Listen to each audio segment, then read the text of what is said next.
Bonjour, bonsoir les femmes connectées à Jésus. Bonjour, bonsoir parce que ça dépendra de l'heure à laquelle vous allez visionner cette vidéo. Je suis votre sœur, la sœur Magali, et suis honorée de partager la parole de Dieu avec vous au sein de cette plateforme Femmes Connecte-toi.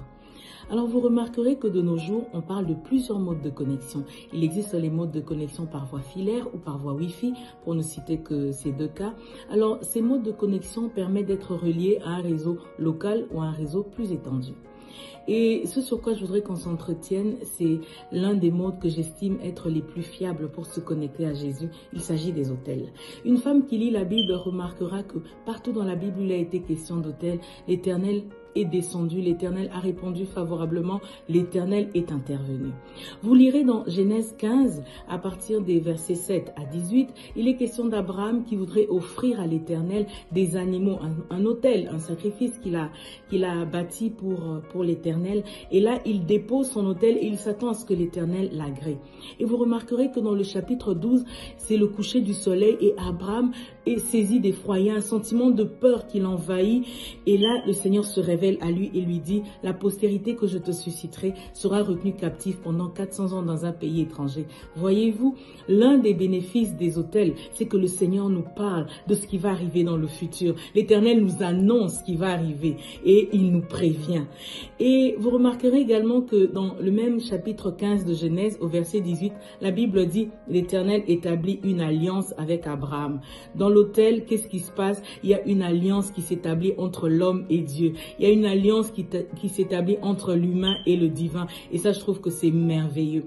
Et je vous invite également à lire Genèse au chapitre 8. Vous remarquerez qu'il est question de l'histoire de Noé après que le déluge se soit terminé. Alors, il ne sait pas encore si la terre est ferme, s'ils peuvent déjà, on va dire, sortir de l'arche. Et là, il relâche une colombe, mais la colombe ne revient pas à lui. Mais vers les derniers versets du chapitre 8, la Bible dit dans Genèse 8 au verset 20 que Noé bâtit là un sacrifice à l'Éternel. Et au verset 21, c'est un verset que j'aime beaucoup, la Bible dit: l'Éternel sentit une odeur agréable. Quand on bâtit un autel à l'Éternel et que l'Éternel sent une odeur agréable, alors l'Éternel déclare, et il déclare en notre faveur. Et là la Bible dit, l'Éternel dit: tant que dureront les lois des semailles et des moissons, tant que dureront le jour et la nuit. Je vous invite à lire la suite dans Genèse 8 au chapitre 22. Ça, c'est pour celles qui n'ont pas encore bâti d'autel. Mais pour celles qui ont déjà bâti un autel et qui peut-être l'ont abandonné, entre guillemets, je vous invite à lire avec moi dans 1 Roi, le chapitre 18, au verset 30.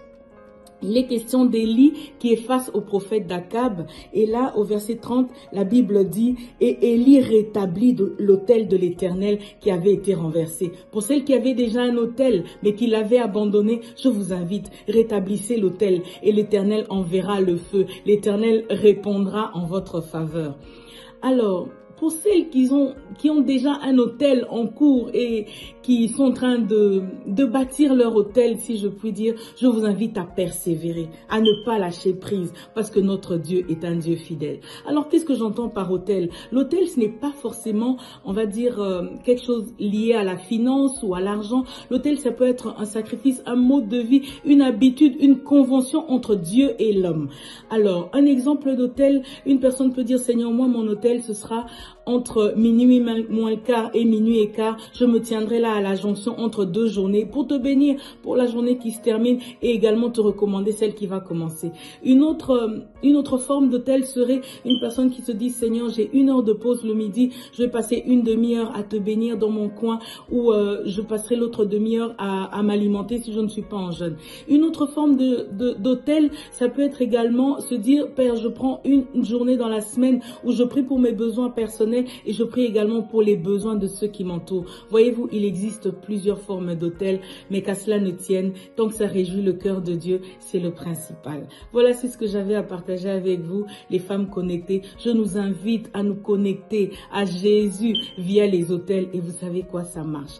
Et même si, on va dire d'un point de vue humain, vous avez l'impression que ça ne marche pas, je voudrais vous rappeler l'œuvre de la croix. Jésus mourait à la croix et d'un point de vue humain, quelqu'un aurait pu dire sa mission a été un échec, lui qui se prenait pour le Fils de Dieu. Mais Dieu savait, il connaissait la gloire qu'il y aurait après la mort sur la croix. Alors je t'invite à persévérer. Persévère, continue de bâtir ton autel et en son temps, l'Éternel répondra.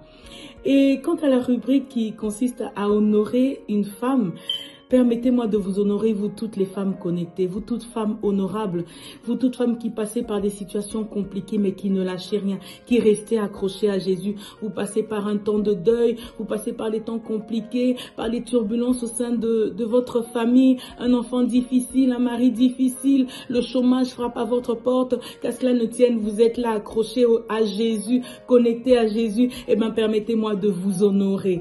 Je vous honore, femmes connectées, et je vous invite à bâtir un autel à l'Éternel pour que l'Éternel vous fasse du bien au-delà de vos espérances. Que le Seigneur vous bénisse.